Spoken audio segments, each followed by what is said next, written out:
എടാ, വളരെ പ്രധാനപ്പെട്ട ഒരു കാര്യം പറയാൻ വേണ്ടിയാണ് വന്നിരിക്കുന്നത്. മദ്യവർജനത്തെക്കുറിച്ച് ഒരുപാട് ആളുകൾ വാതോരാതെ സംസാരിക്കുന്നുണ്ട്. പക്ഷേ പ്രാക്ടിക്കലല്ല, ഒരു ഉട്ടോപ്യൻ ആശയമെന്ന് തന്നെ പറയാം. വൈകുന്നേരം ആകുമ്പോൾ രണ്ടെണ്ണം അടിക്കാവിടാവെന്ന് വിളിക്കാനായിട്ട് ഒരുപാട് ആൾക്കാർ കാണും. ചിലപ്പം വീട്ടിൽ കാണും, നാട്ടിലും കാണും, കൂട്ടുകാരുടെ ഇടയിലും കാണും. പക്ഷെ സൂക്ഷിക്കേണ്ടത് നീയാണ്. കാരണം ഇത് നിന്റെ ജീവിതമാണ്. ഇവിടെയാണ് അതിമദ്യാസക്തിയെക്കുറിച്ച് നമ്മൾ മനസ്സിലാക്കേണ്ടത്.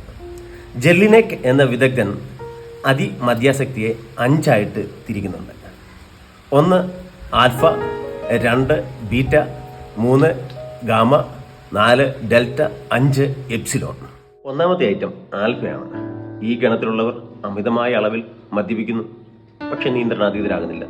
വേണ്ടി വന്നാൽ ഏത് സമയത്തും അവർക്ക് അവരുടെ മദ്യപാനത്തെ നിയന്ത്രിക്കാനും നിർത്താനായിട്ടും സാധിക്കും.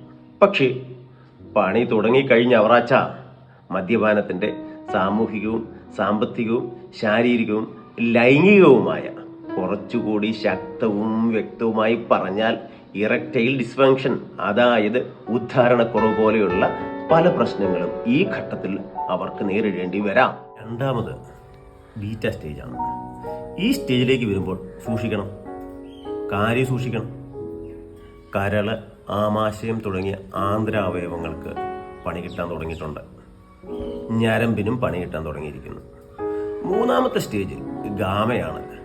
കാര്യം കേൾക്കാൻ വളരെ ഗുമ്മാണെങ്കിലും ഈ സ്റ്റേജിലേക്ക് വരുമ്പോൾ ശാരീരികവും മാനസികവുമായ രീതിയിൽ ഇവൻ മദ്യപാനത്തിന് അല്ലെങ്കിൽ മദ്യത്തിന് അടിമയായി തീരുന്നു.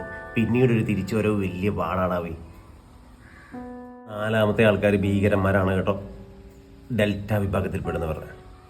ഇവന്മാർക്ക് മദ്യപാനം നിർത്താനായിട്ട് വലിയ താല്പര്യമൊന്നും കാണത്തില്ല, സാധിക്കത്തുമില്ല. പക്ഷേ മദ്യം നിയന്ത്രിച്ച് നല്ല അളവിൽ താങ്ങിക്കൊണ്ടിരിക്കാനായിട്ട് പറ്റും. അഞ്ചാമത്തെ ആൾക്കാരുണ്ടല്ലോ, അതിലും ടമാർപ്പടാറായിട്ടുമാണ് എപ്സിലോൺ.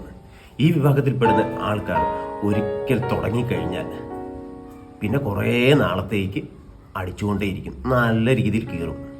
പിന്നീട് വീട്ടുകാരുടെയും ഭാര്യയുടെയും മക്കളുടെയും സഹോദരങ്ങളുടെയും സുഹൃത്തുക്കളുടെയും ബന്ധുക്കളുടെയും ഒക്കെ നിരന്തരമായ പ്രഷർ താങ്ങാൻ പറ്റാതെ വരുമ്പോൾ കുറേ കാലത്തേക്ക് മദ്യവർജകന്മാരായിട്ടിരിക്കും. പക്ഷേ പിടിച്ചതിനേക്കാൾ വലുത് ആളയിലുണ്ടെന്ന് പറഞ്ഞ അവസ്ഥ കേട്ടാ. സംഭവം എന്നറിയോ, പിന്നീട് അങ്ങോട്ട് തുടങ്ങിയാൽ ആദ്യത്തേതിനേക്കാൾ ഭയങ്കരമായ രീതിയിലായിരിക്കും ഇവന്മാർ വീട്ടു പഠിക്കാനായിട്ട് തുടങ്ങുന്നത്. അയ്യോ, വൈകിട്ട് എന്താ പരിപാടി? മൊത്തത്തിലൊരു ആൽക്കഹോളിക് വെതറാണല്ലോ പണിക്കരെ. ഒരു കട്ടൻ ചായ തീർക്കാവുന്ന പ്രശ്നമേ ഉള്ളൂ. എടാ മോനെ, ജീവിതം നിന്റെയാ, നീ വേണം തീരുമാനമെടുക്കാൻ. ശ്രദ്ധിക്കണ്ടേ അമ്പാനെ, അവള് നമ്മുടെ കരളല്ലായിരുന്നു. കരളിനെ വെറുതെ എന്തിനാടാ വെള്ളത്തിൽ മുക്കി കൊല്ലുന്നത്?